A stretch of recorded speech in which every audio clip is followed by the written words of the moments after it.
Le Maroc est-il devenu une plateforme de la drogue? Je peux dire non.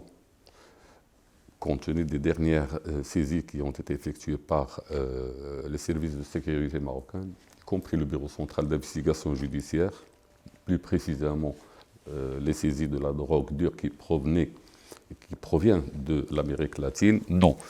Vous savez que les fournisseurs de cette drogue, auparavant, ils utilisaient des itinéraires vers l'Amérique du Nord. Bon, vous savez que les États-Unis qui souffrent de ce fléau a mis en place des dispositifs de contrôle, ce qui a poussé ces cartels de la drogue dure de chercher d'autres itinéraires, et c'est pour cela qu'ils ont commencé à faire passer leur drogue vers l'Europe via le Maroc. Le Maroc n'est pas une plateforme. Pour moi, le Maroc, c'est une passoire. C'est une passoire de la drogue dure qui provient de l'Amérique latine. Effectivement, les deux dernières affaires traitées par le Bureau central d'investigation judiciaire, on peut mettre en exergue que les fournisseurs et les commanditaires, les fournisseurs sont de l'Amérique latine et les commanditaires sont en Europe, en Espagne, en Hollande. Donc les saisies qui ont été faites au niveau du Maroc, ce sont des saisies qui ont barré la route de cette drogue de continuer son chemin vers l'Europe. Donc pour moi, le Maroc n'est pas une plateforme de la drogue.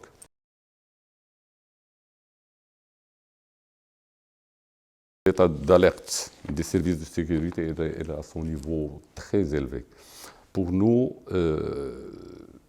il y a les problèmes du terrorisme, il y a beaucoup de problèmes de l'immigration clandestine, la prolifération des armes qui circulent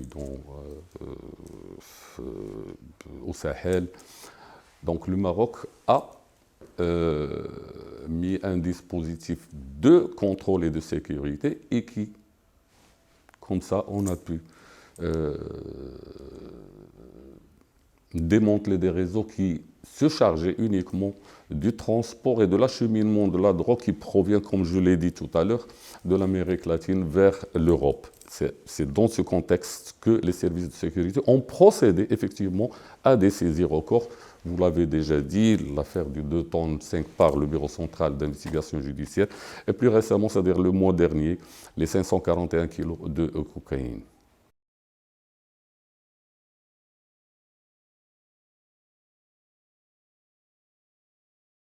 Pour moi, il n'y a pas d'inquiétude. Je ne peux pas être inquiet pour ça parce que, comme vous le savez, les drogues, ils sont partout. Hein.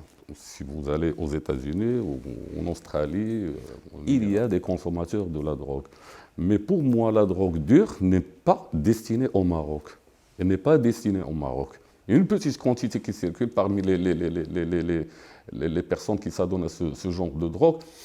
Ils s'approvisionnent, mais ce n'est pas des quantités qui proviennent de l'Amérique latine. Ce sont des petites quantités qui proviennent pour moi, qui reviennent de l'Europe.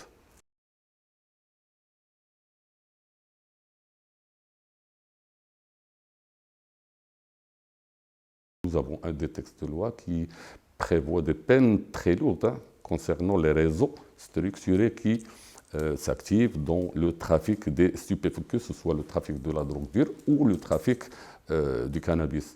Les textes y sont là. Le législateur a mis en place un texte de loi qui prévoit des peines allant jusqu'à 20 ans. Vous me dites la stratégie. La stratégie, pour moi, ce sont les textes de loi qui sont mis en place. Et aussi le déploiement des services de sécurité pour faire face à ce genre de fléau. Pour moi, c'est un fléau. Donc, c'est une forme de criminalité qui est parfois organisée et c'est en fonction du degré d'implication des réseaux que les textes de loi s'appliquent. S'il s'agit d'un réseau bien structuré, alors là, on passe à une association de malfaiteurs qui est voué au trafic de drogue et les peines peuvent être trop lourdes. Et nous avons des petits dealers qui commercialisent des petites quantités de drogue pour des petits consommateurs. Alors là, les peines peuvent aller d'une année à 3 ans. S'il y a la récidive, ça peut être doublé, c'est-à-dire la peine peut être doublée.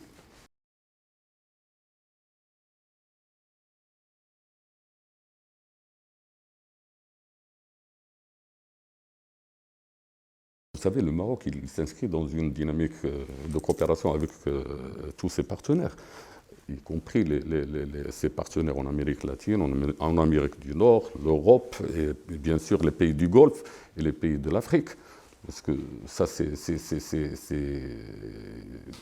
vous voulez, c'est la politique du Maroc qui collabore avec tout le monde contre tous les fléaux, y compris le fléau de ce trafic de drogue. Vous savez, pour moi, en tant qu'enquêteur, je vais vous parler en tant que directeur d'un bureau qui est actif, qui fait des saisies. Pour nous, c'est une...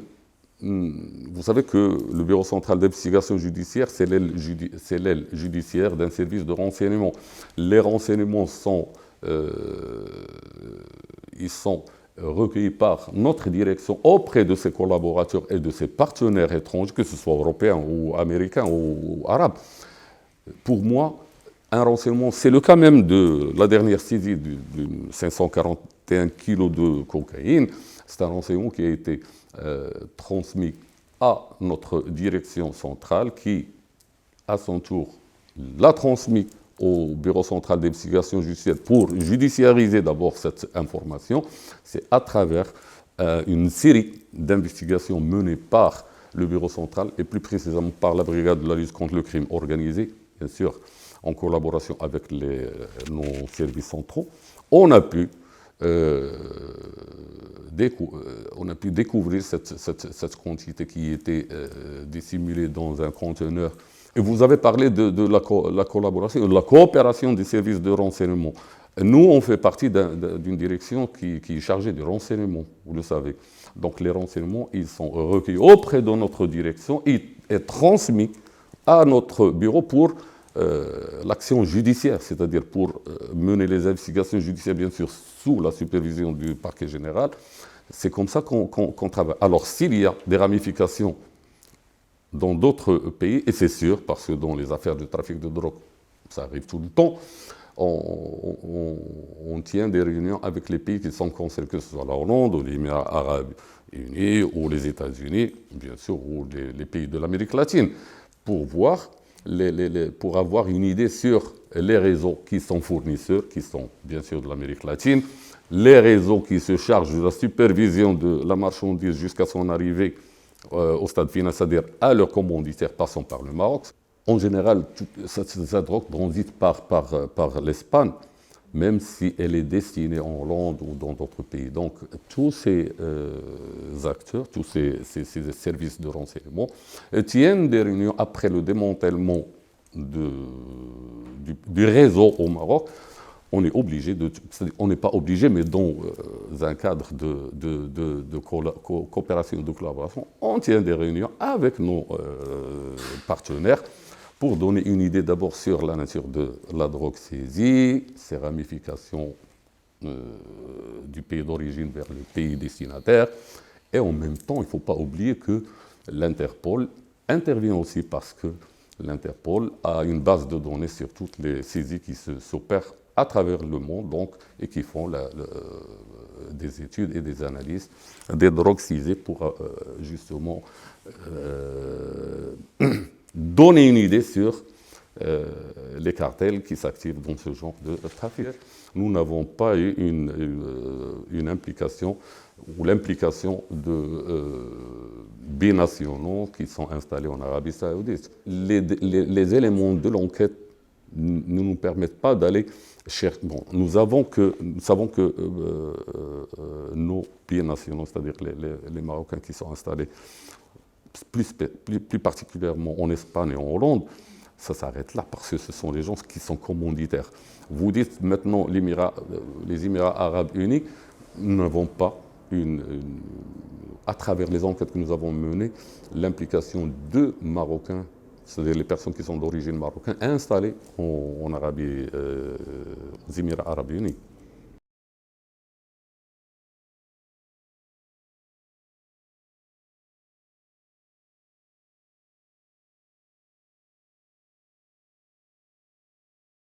Maintenant, on est obligé de mener des enquêtes sur les personnes qui reviennent des pays d'accueil et qui s'installent au Maroc. Parce que vous le savez, il y a eu, comme vous le dites, un règlement de compte entre un réseau les gens qui s'activaient dans un réseau de trafic de stupéfiants. Il y a eu malheureusement ce drame à Marrakech. Cela nous a, je crois que c'est la politique générale du directeur général de la Sûreté nationale et de la surveillance du territoire national, maintenant de s'occuper de ces gens-là qui reviennent chez nous et qui, si vous voulez, qui investissent dans des affaires qui sont louches. Donc on est obligé maintenant de voir si ces gens, bien sûr, avec nos partenaires étrangers, bien sûr. Ce sont des gens qui reviennent, soit de la Belgique, soit de la Hollande, de la France, ou de l'Italie, ou de l'Espagne, qui reviennent au Maroc. Et il y a eu ce drame, c'est vrai. Maintenant, on est obligé de voir avec ces gens, les non-binationaux qui sont installés, qui sont dans ces pays d'accueil, pour avoir une idée sur les personnes qui sont déjà mêlées à des affaires de trafic de drogue ou des affaires de crimes de sang.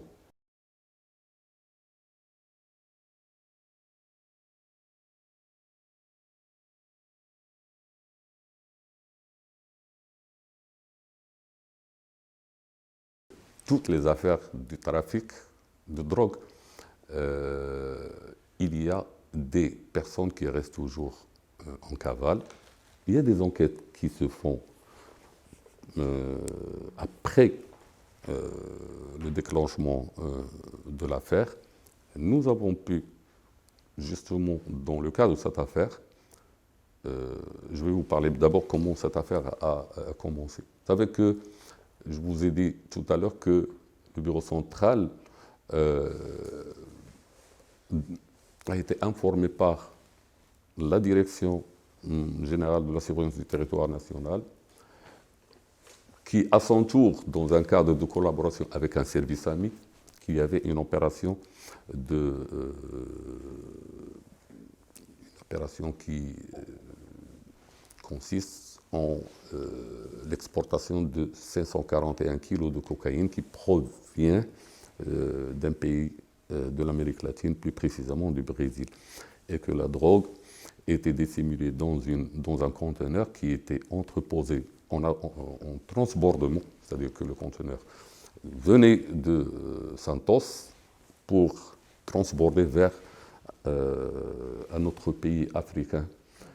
D'accord ? Nous avons eu l'information, on a été actionné par notre direction générale pour justement mener une enquête sur cette information. Les éléments de la brigade, parce que vous savez, le Bureau central d'investigation judiciaire, il est scindé en deux brigades. Nous avons une brigade qui est chargée des affaires de terrorisme et une brigade qui est chargée du crime organisé. Là, sachant que cette opération est une opération de drogue, nous avons confié l'enquête à la brigade du crime contre le crime organisé. Donc l'information, nous l'avions. On a mené nos investigations parce que l'information disait que ce conteneur était entreposé au port maritime de Casablanca, dans l'attente d'être acheminé sur un autre pays africain, du Cameroun, et qu'il y avait des gens qui se déployaient, c'est-à-dire un réseau qui se déployait pour récupérer la marchandise dissimulée dans ce conteneur, puis la prendre en charge et l'acheminer par voie terrestre vers le nord du royaume pour être envoyé, si vous voulez, en Espagne, là où il y a les commanditaires de cette cargaison. Et c'est vrai. Donc, nos enquêteurs ont procédé d'abord à localiser le conteneur et à identifier les personnes qui étaient chargées de récupérer cette marchandise pour la cheminer sur le nord du royaume. Et notre intervention a eu lieu.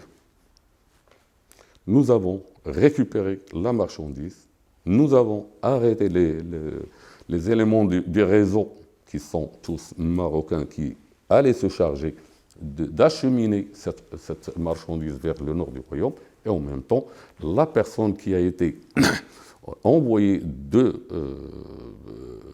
du Brésil, qui devait superviser cette opération de récupération et d'acheminement de l'opération jusqu'à son arrivée chez le commanditaire, qui est un Marocain, avec la complicité d'autres Marocains qui sont en Hollande, et que ce sont eux les commanditaires de cette marchandise. Et c'est vrai que nous avons arrêté tout le monde en même temps, sauf les commanditaires qui sont à l'étranger. Ils ont été identifiés à travers les interrogatoires menés par nos enquêteurs ici. Nous avons envoyé c'est-à-dire la justice marocaine a envoyé des mandats d'arrêt internationaux contre ces gens-là qui sont toujours en Espagne, qui évoluent en Espagne. Nous avons demandé aux autres pays s'ils ont d'autres éléments concernant cette affaire. Nous allons tenir des réunions avec nos collaborateurs, que ce soit hollandais ou espagnols ou brésiliens, concernant cette affaire pour vraiment la mettre en clair, pour avoir une idée sur toutes les personnes qui évoluent au sein de ce réseau. Moi, je vais vous simplifier les choses, c'est que, si vous voulez comprendre, nous avons des fournisseurs qui sont basés dans l'Amérique latine, nous avons un réseau qui est en Amérique latine, c'est-à-dire le Brésil, qui était chargé de ramener la marchandise et de l'envoyer au Maroc, puis, c'est-à-dire qu'il a été envoyé vers le Cameroun via le Maroc. Et nous avons un autre réseau qui est constitué malheureusement de nationaux marocains qui allaient se charger de récupérer cette marchandise et de la cheminer sur le nord du royaume pour être récupérée par un autre réseau qui s'active. Si vous voulez, la brigade de la lutte contre le crime organisé, nous avons plusieurs sections. Moi, j'ai chargé uniquement une seule section. La section, ils ont à peu près 60, mais ils ont des sections, et une section parmi Nassado qui était chargée de mener l'enquête, parce qu'on ne peut pas charger tout le monde d'une enquête, surtout qu'il s'agit d'une enquête qu'on devait mener avec tact et d'une manière professionnelle. Nous avons reçu l'information de nos services centraux. Il a fallu 48 heures pour localiser la marchandise, pour la récupérer, pour la saisir, et bien sûr identifier les personnes qui devaient récupérer cette marchandise et l'acheminer sur l'Europe, bien sûr.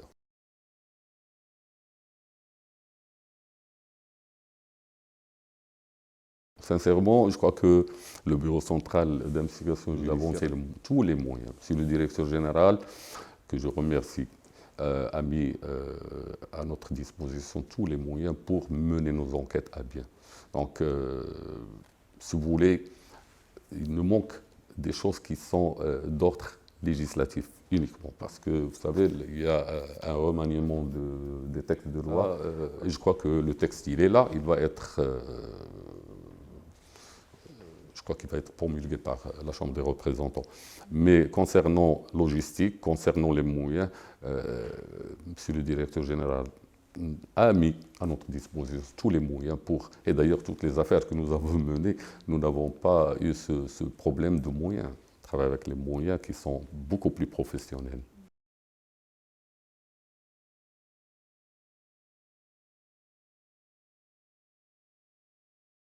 On a eu quelques affaires où il y a eu une connexion entre le trafic de drogue et le terrorisme. Mais je pense que je l'ai dit je l'ai déjà dit, je crois, lors d'une interview, je sais très bien que les gens qui sont les séparatistes, malheureusement, qui sont au sud de l'Algérie, à Tindouf, et qui, bon, ça c'est le constat, ce n'est pas mon constat, c'est le constat des organismes internationaux qui disent que ces gens-là, ils sont dans une pauvreté, dans une précarité, et qui s'adonnent au trafic de stupéfiants et qui s'enrôlent dans des organisations terroristes. Je fais allusion ici à Al-Qaïda fi Bilad al-Maghreb al-Islami qui s'active dans le trafic des stupéfiants. Elle se charge de l'escorte des réseaux qui s'activent au niveau du Sahel et le sud, c'est-à-dire au nord du Mali, moyennant argent. Donc là, vous voyez que le terrorisme il est financé par l'activisme de réseaux de trafic de stup. On a eu quelques affaires chez nous où il y avait des terroristes qui s'adonnaient au trafic de stup pour justement financer leurs projets malveillants.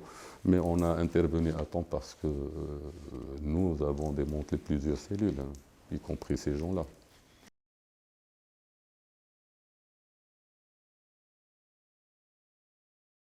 Ma seule préoccupation, comme je vous l'ai dit tout à l'heure, c'est cette prolifération du crime au niveau du Sahel. Et nous, nous sommes à côté, nous sommes dans la région. Et j'ai peur qu'il y ait une collision ou une connexion entre... Il y a des connexions entre le terrorisme et les autres crimes, formes de criminalité qui se propagent au niveau du Sahel. Ça constitue un danger imminent, que ce soit pour nous ou pour les Algériens ou pour toute la région. Et en même temps, si je parle de la région, je parle de l'Occident aussi, hein.